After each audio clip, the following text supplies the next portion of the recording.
Hello guys, it's Kimirafer and welcome to a different style of video. So today I'm going to be doing a 5 things that should be changed in Call of Duty World War II. Now I usually don't do these kind of summarization videos. I usually keep it to just commentaries, but I feel like a couple of things need to be fixed or changed in Call of Duty World War II, so that's what we're going to be talking about today. This list is in no particular order, it's all random, and there might be more pressing issues, but I'm just giving you 5 things that should be changed in Call of Duty, so without further ado, let's get straight into it.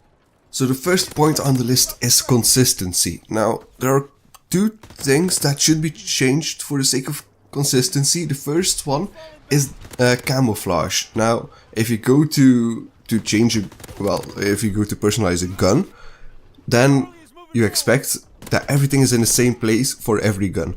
That's not the case with the pistols. Now, every gun, if you go to personalize, the first option on the list is camouflage.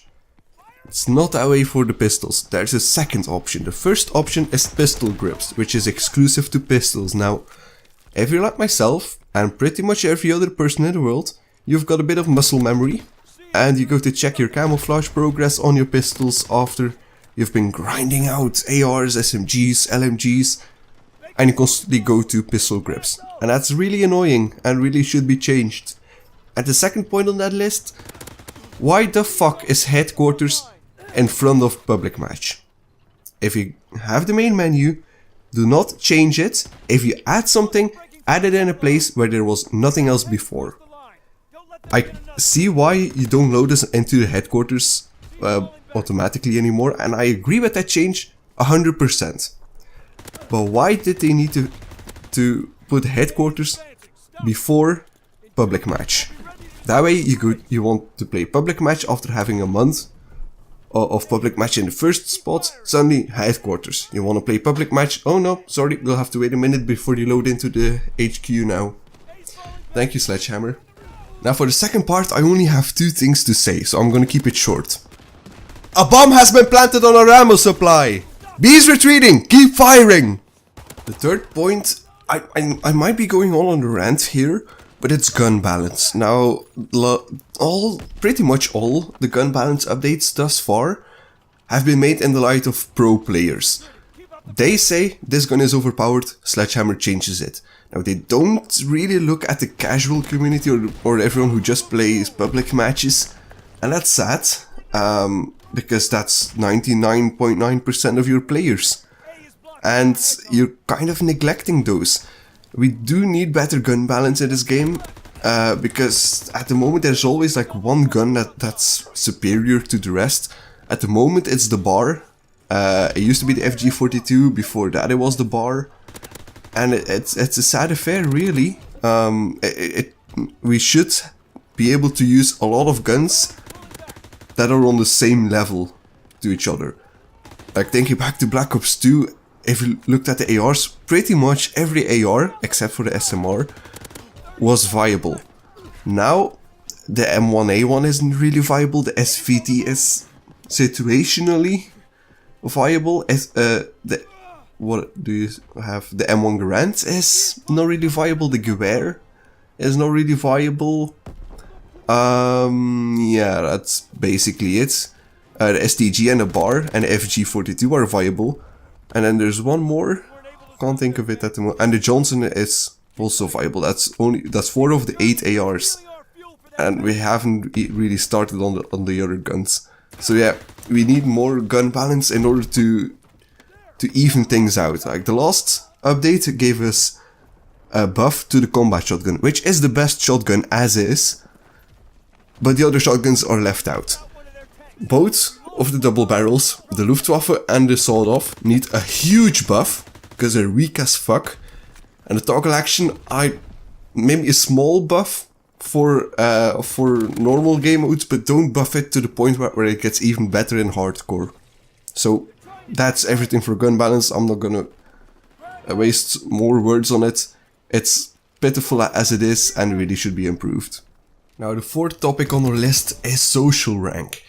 Now the social rank, to be honest, is not that important, but you do get some nice rewards for it. Every couple of levels you get a weapon variant and such. And that's pretty nice, but it's not easy to rank up. For the little amount of score you actually need, you don't get a lot from activities. Like, you can get a bit of social score from the pit. Commendations give you 25, which is not a lot. And opening supply drops while people are watching. The more people are watching, the more social score you get. And that's basically it. Yeah. If you want to get to rank 20, that's the final rank. If you complete that rank, well, you need 250,000 social score. 250,000 equals, what is that? You get 25 score per commendation. You need 250,000, that's 10,000 commendations. Yeah, that's gonna take a long time. Now, there are a couple of people who are level 20, but you need to complete it before you get the verified tick mark. Or well, I guess then they're level 19, but whatever. Yeah, that's gonna take a long time. Especially for later levels, you do need a whole lot of XP. Well, social score, and we do really need more ways to get social score. And a way to see if we have already commended someone, or if they have already commended us. Because a lot of times when you commend someone or someone commends you, that person expects to return, that you return the favor, or you expect that he returns the favor. And if one of you has already done it in the previous headquarters session, or just while the other wasn't paying attention, well, there's no way of knowing that really. You can't see if they have commended you.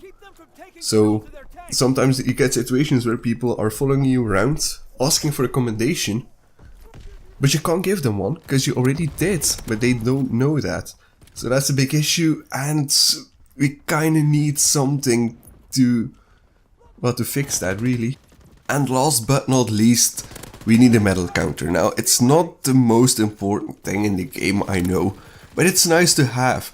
Infinite Warfare added one eventually, and it actually was pretty nice. Like, if you ever wonder how many double kills you've gotten in your World War II career or quad feats, you can't really see that.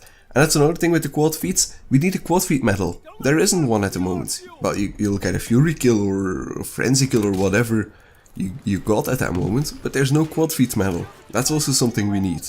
But going back to the medal counter, in other games it was nice to see what medals you got a lot of or what medals you hadn't got yet. I know that I'll probably get a lot of double kills, bloodthirsty medals, merciless, but it's nice to see how many bloodthirsties you can convert into a merciless, how many merciless you can convert into a ruthless, and so on up until the nuclear or juggernaut or whatever it's called.